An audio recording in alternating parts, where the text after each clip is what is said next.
আপনি যখন তৃণমূল কংগ্রেসে ছিলেন, তো আমরা দেখেছি আমাদের দাসপুর 1 এবং 2-তে প্রত্যেকটা অঞ্চলেই বেশ কিছু নেতৃত্বস্থানীয় মানুষ আপনার অনুগামী ছিল, এবং আপনারা তারা আপনাকে ভালোবাসতো, আপনার কোথায় তারা উঠতো বসতো একরকম এরকম পরিস্থিতি।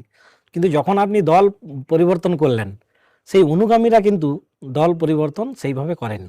তো আপনি কি তাদের বলেননি দল পরিবর্তন করার কথা? এটা একটা কঠিন প্রশ্ন।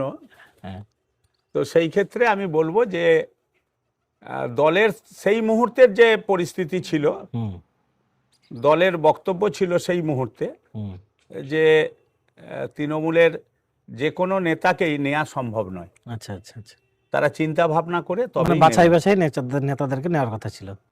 তো সেই ক্ষেত্রে হুম, যারা তৃণমূল কংগ্রেস থেকে আসবে বলে অনেকে মনে করেছিলেন, আচ্ছা তারাও তখন একটু থমকে যায়। আচ্ছা তা আমি আপনাকে কথা দিচ্ছি, আচ্ছা এবারে কিন্তু এখানে বিজেপি জিতবে। আচ্ছা আচ্ছা, যিনিই প্রার্থী হোক, হ্যাঁ।